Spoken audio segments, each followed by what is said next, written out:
Alright, Assalamualaikum and good morning. I'm back to continue the subtopic that we stopped last previously. Okay, so the last class I stopped at the export intermediaries, right? Okay, so today I will continue on the part of this, the licensing process.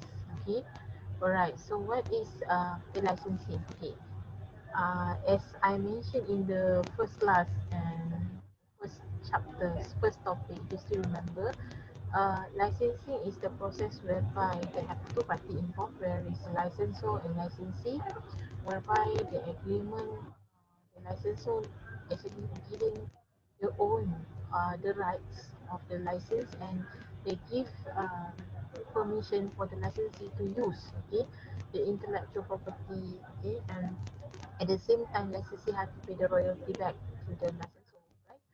Okay, so this is to uh, summarize, okay, what is the role for the licensor, what is the role for licensee. If you can see from here, see from here, we do have licensor lease the right to use intellectual property, and then earns new revenues with a relatively low investment. Okay, for the licensor, when they say lease the right, okay, to use intellectual property, because mostly licensor is the owner of the license. Okay, and of course, they will use these kinds of license to give the rights for those who are using their intellectual property. For example, like trademark, the brand name, okay, the copyrights, huh? Okay, and then in return, how they want to actually earn the revenue by having low investment, because they will waiting for the licensee in order to pay the royalty to them. So this is how they actually earn the revenue. But the more licensee they got in this process of the business, the more actually they can have their revenue. But it take time, because they cannot get 100%. Because after this, I will explain to you all how the process. The process will be like, for example, it's not 100%. Okay, in terms of the distribution of the income, it will be like 50-50. It's not 50-50. It will be like 60%, 40%. 60% is for the licensor, 40% is for licensee, and then 70% for licensor, 30% for licensee, 80% for licensor, 20% for licensee, and 90% for licensor, 10% for licensee. It depends on how the agreement will be made. Okay, and for the licensee, they will use the intellectual property to create the product for local sales, of course. Because the reason they want to actually use this mode of entry licensing, because they want to make sure that they can actually penetrate the local market. Meaning to say, when they go to the another country, to the foreign market, they're able to penetrate the another market, and then at the same time, they will pay a royalty back to the licensor. So that is how they generate the income. I mean, like the part of the licensor. And for the basic issue, number one, they will set the boundaries of the agreement. Of course, they want to make sure there will be a gap between the licensor and licensee. That's why, number one, they have to make sure that in terms of the boundary of the agreement, number one, okay, licensor have the rights in order to give the command, instruction, guideline, and they have to be followed by the licensee. Because we have to bear in mind, licensor is the owner of the license. Okay, and the second one, they will establish the compensation rates. Okay, in terms of compensation in here, meaning to say, let's say the certain product may be faulty. So in terms of the what we call the warranty or the compensation rates will be determined by the licensor, not by the licensee. And they will agree on the particular. I do not know what is this. They always come. Sorry, yeah. I want to have a new share this. Okay. Agree on the rights, privilege and constraint. So in terms of the rights, okay, as I mentioned just now, uh, basically what in the licensing process itself, licensor have the rights in order to give particular of the the intellectual property rights, okay, and then in terms of the originality, okay, and then in terms of the privilege, having to give priority to the licensor first, and then in terms of the constraint, licensee have more limitation on this because licensee will follow any kinds of the guideline being set up by the licensor. And in terms of the specified duration of the agreement, what I have been do some reading, okay, duration of the agreement is 5 years one. They say this is 2020. So in the 2025, if let's say licensee still agree, okay, to have agreement with licensor, they will renew back 2025. If let's say the licensee want to withdraw, so they will be asking from the licensor in order to withdraw from the licensing process. So this is how. But in terms of the compensation rates just now, right? This is talking about distribution of income. Okay, so in terms of they will not equally. They don't have feasibility. They don't have also like fair and square like 50-50%. 50% of the profit we got from license, so 50 will be licensee. No, it will be either more license, so have more than licensee. So as I mentioned just now, it will be like 60-40, 70-30, 80-20, 90 and 10. It will not 100%. Okay, because it's assuming like a licensee actually work under licensor. But in this case, why the reason mostly the exporter, sorry, the international business, okay, they do like to use this mode of entry because the recognizations of the name, okay, the brand name is already established. So that's why in order they want to penetrate the certain market like other country, foreign market, is already well known. So that is the reason, right? Okay, so this is the advantage and disadvantages as I mentioned previously in exporters. Okay, so number one, in terms of the advantage, they have low financial risk. Okay, so yeah, I do have some, yeah, some of you in here,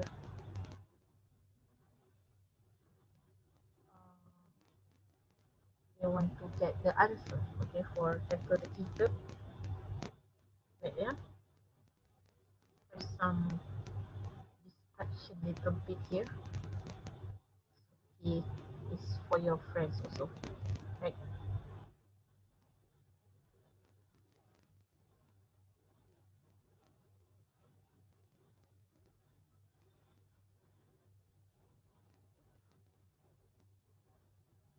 Alright. Okay.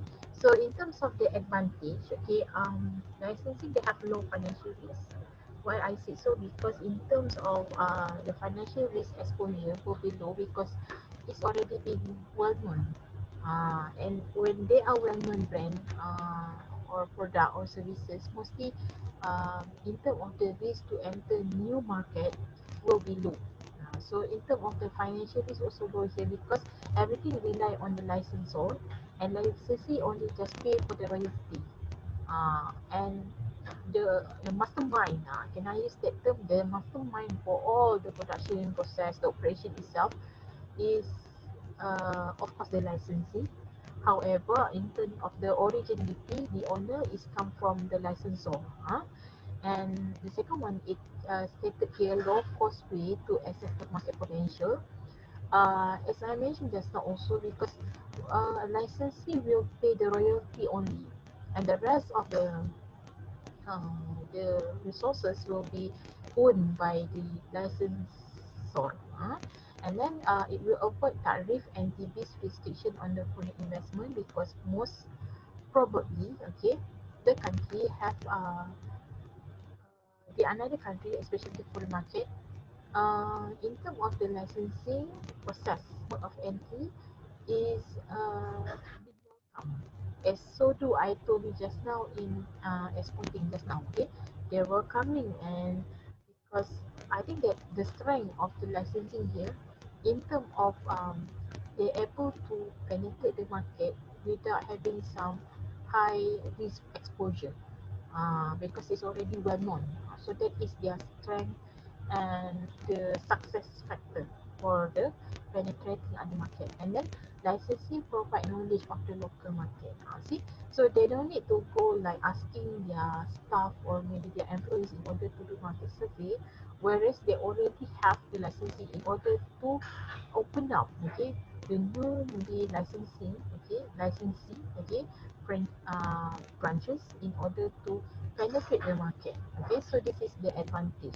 About avoid tarif just now, uh, I might say that they still pay, okay, but in terms of compared to exporting, okay, the tarif is quite low because of the strength of their brand name just now. And for the disadvantage, they have a very limited market opportunity and profits, okay, of course. And I believe, okay, why the disadvantage they have very limited, okay. Uh,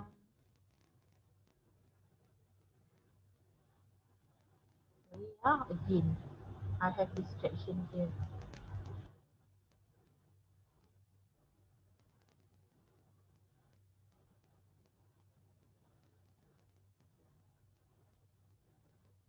Sorry. Maybe you can say, madam, can you just not see the phone? Yeah, I think that I have to stop to see the phone. But your friend here asking for, uh, yeah, here, the tackle the kittens, okay? Yeah, I'm done. So I don't want to see anymore. Okay. So for the limited market opportunity and profit, yeah, why is limited? Because as I mentioned before, in terms of distribution income is 60-40, 70-30, and is 80-20, 90-10. Is just give a very small portion for licensee. In terms of opportunities, I can see it's quite a good and huge opportunity, but it's here it being stated limited.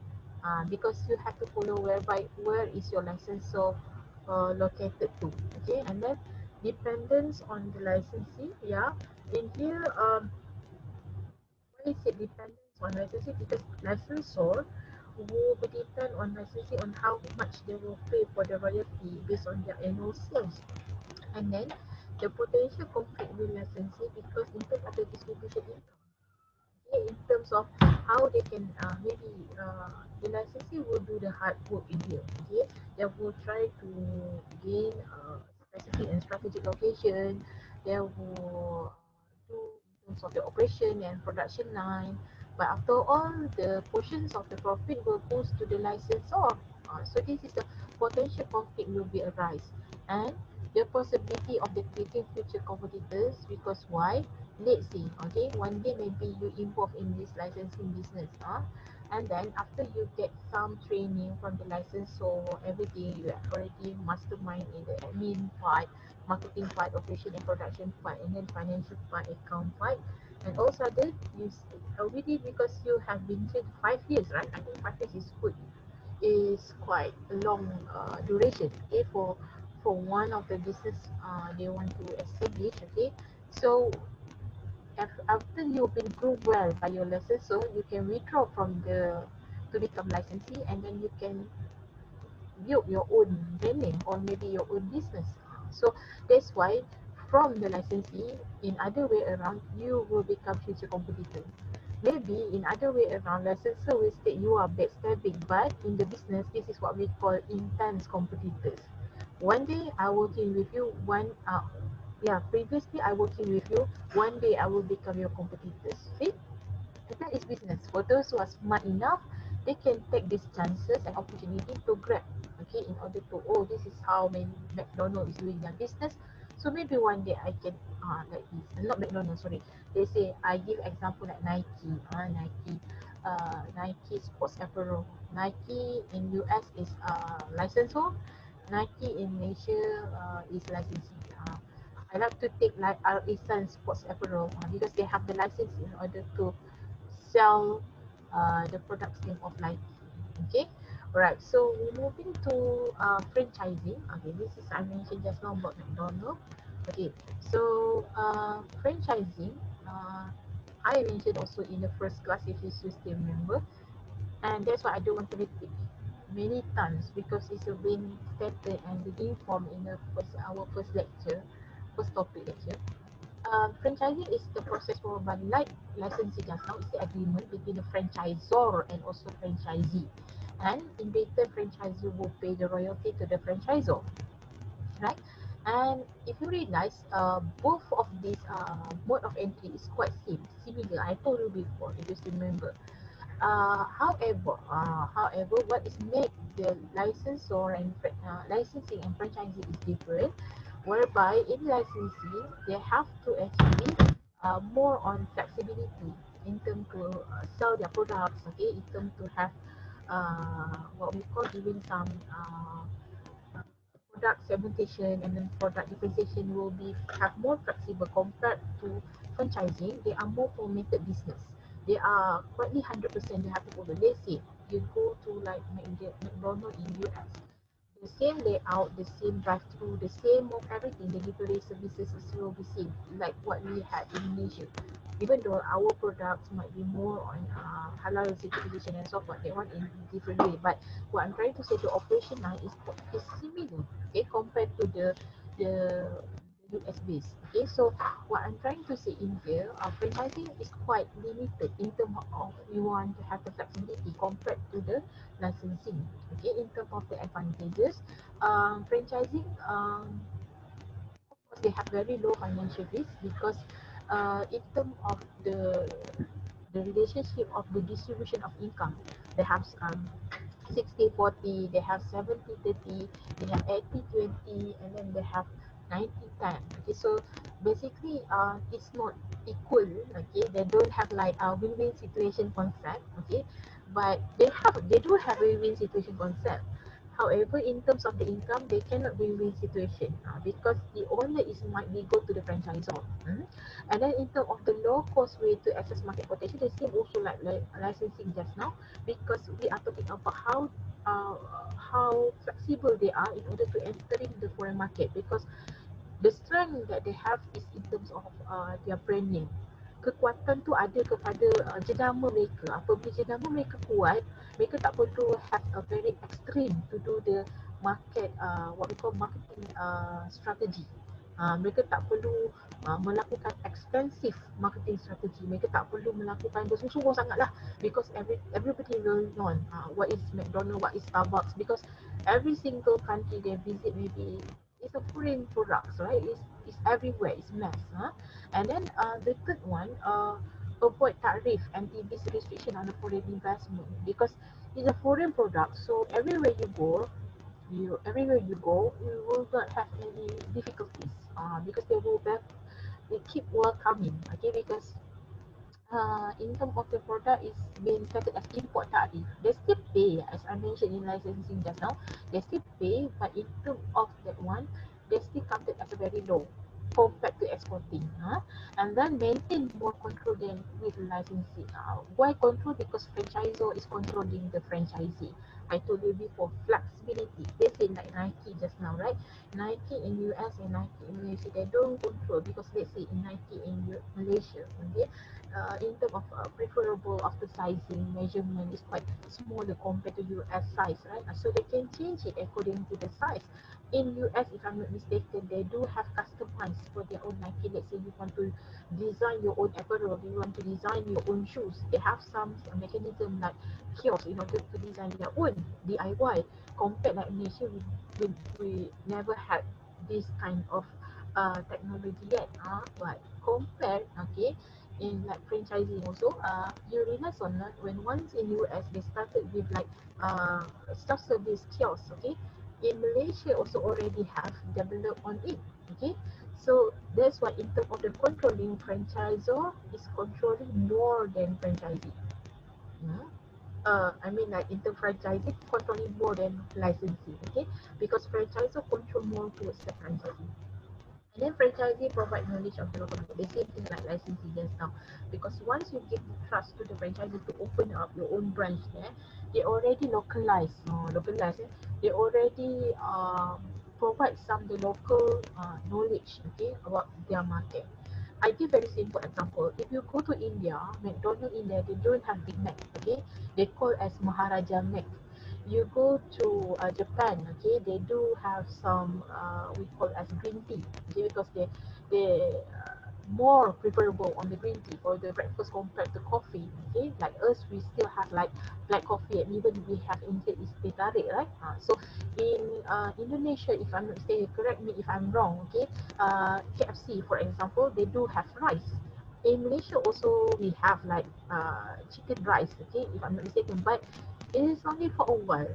But in Indonesia, you eat KFC together with the rice. It's something like you, yeah, to have your like lunch, and you have like normal menu on that, right? Okay, and then you go to, if I'm mistaken, in some part like Philippines. Okay, Philippines, they do have like more spaghetti, that you call bolognese. Okay, carbonara. They do have that in their McDonald's. So different country will have the different in terms of the menu. Okay, however, in terms of they provide the knowledge, and even though like right now, if you realize, because it's almost to National Day, it's already National Day, right? Hari Malaysia Day. Okay, so we do have some of the menus on nasi lemak. Okay, nasi lemak with variety of the spicy chicken cuts, and then they also have like chicken spicy. Okay, and then you realize or not, because nasi lemak is mostly representative of Malaysia, Malaysia cuisine. Okay, so this is how they provide the knowledge of the local market. Okay, and for the disadvantage, of course, they have limited market opportunities and profits, because still like 60/40, 70/30, 80/20, and 90/10 just now. So in terms of the market is very limited, and in terms of the profit also very limited, and dependence on the franchisee. So yeah, because franchisee is giving the royalty to the franchisor. So of course, every single sort of franchisee, when they want to open up their branches, okay, the franchisee, they will pay to the franchisor. So they're waiting for that one to generate the revenue. And then for the potential conflicts with the franchisee, this is somewhere around, even the siblings also can be quarrel due to the money, right? So the conflicts will be arise, of course, in terms of distribution of income, authority, power, and the last one, possibility of the creating future competitors. So as I mentioned in the part of licensing just now, whereas today you are working with them, you are franchisee. Okay, after you've been trained for 5 years, and then of course after this you will become potential competitor, because you already mastermind everything from A to Z in terms of the production. Okay, so basically, yeah, okay, I agree. Both these things, they have pro and cons. Okay, that's why as a franchisor or franchise, as a licensor, you can give them knowledge, because that is responsibility, but somehow we have to put some limitation to not all. Okay, because we know the potential one day they will become our future competitor. For the part of the franchisee and also licensee, they will feel like this is not fair, because we should get more. Okay, we should learn more, we should get everything, the knowledge from that. Okay, and yeah, it takes 5 years only in order to train you. Then you can set up your own business, and you apply that what the knowledge you can gain from them. Okay, alright. And then this is a part of specialized entry modes. We have contract manufacturing. We do have management contract and also turnkey project. Um, Bear in mind, okay, if you still remember in topic one, we learned only a part of management contract, okay, but actually they have more in specialized entry mode. We have contract manufacturing, management contract, and turnkey project. Okay, so what is contract manufacturing? Okay, they have contractor, they have contractee. Okay, so basically contract manufacturing is applied to the kinds of what we call hospitality industry. For example, like if I used to remember in topic one, I give like Hotel Hilton, okay, whereas Hotel Hilton they have in US, and that is the contractor. The contractee is Hotel Hilton in Malaysia, okay. So if you realize like we have like Concord, Pan Pacific Hotel, Concord Hotel, mostly hospitality, and then if the local hotel, we have Tune Hotel. Okay, so that is one of the contract manufacturing mode. Okay, and there is an advantage and disadvantage. For the advantages, they have no financial risk. Okay, no financial risk, because we can embark on all. Okay, in terms of you want to enter in the foreign market, they will be low. Okay, because it's well-known brand again.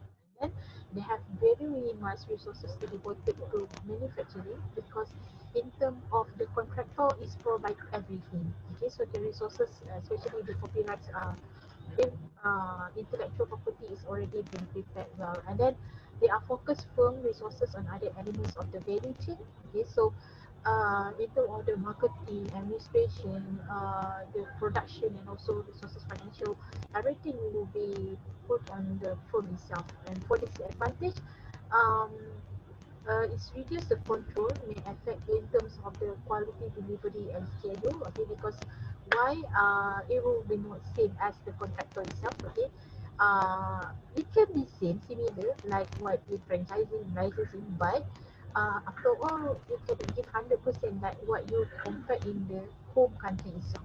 For example, the hotel in US, it will be totally different, right? uh, yeah, will be totally different. Cannot be like exactly same like what in Malaysia, right? And reduce the learning potential depend on how can contractor can absorb on that knowledge. And then the last one, potential public relation problems. Okay, this is can be occurred due to let's say this is done by host country uh, hotel. Let's say the hotel Malaysia is having a problem, but after all, the press conference or public relation have to be done by, of course, the respective location in the host country itself, but also by the HQ. Okay, meaning to say like Hotel Hilton in US, in order to uh, not cover up, but because we're talking about the public relations, because we want to make sure that the public will have a good and positive perception towards our company. So that's why, even though it's done by once, but it will reflect all. Especially when we are in the frontline services, right? Let's say maybe the customer during the staying at the hotel, maybe they have certain their property is missing in action. So this is maybe it will be tarnish the image by the home country itself. Okay, and at the same time will be at the host country itself. So it will be both party will reflect on it. Alright, and then for the management contract. Okay, so here we're talking about area of, let's say, industry construction. I focus on that. Okay, so it focus from resources on its area of the contract. Okay, and they have a minimal financial exposure. So they say they only just focusing on the projects. Okay, like housing development. Okay, so mostly development housing, right? So they focus on that area. They make sure that this house can be developed between 4 years, within 4 years. And of course, the advantage they have will be minimal financial exposure. In terms of disadvantage, potential return limited by the contract expertise. Okay, because in here, because in the certain area, only there will be master and expert by the certain of contractee. So when they already have certain period, okay, they already end the period. In order to get them again, okay, to continue back, it's very difficult. Why I say so? I think that they will try to ask for more pay. Okay, this is mostly what they so because I'm capable enough. They say I'm the contractee, I'm expert in this field. If you want to hire me more, pay me more, something like that.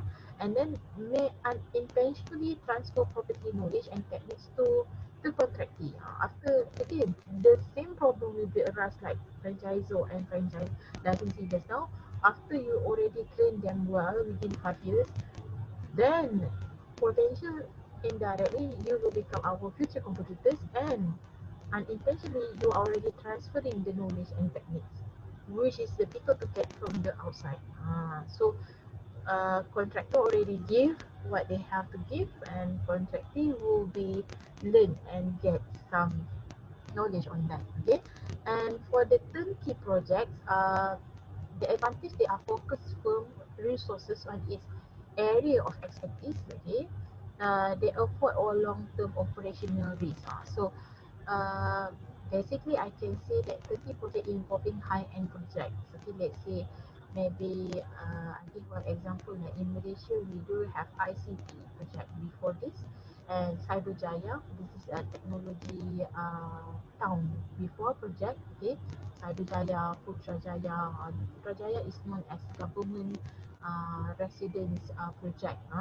And if you realize, the advantage, okay, they focus, of course they focus on expert, and then they want to avoid all long-term operational risk. So they try to come out with the project that can less than 2 years, mostly turnkey project. And if I'm not mistaken, another more, I can give example is Kandaria region, whereas we do have like Legoland. Legoland is one of the turnkey project, okay, because it's a high-end project. And disadvantage is a very financial risk.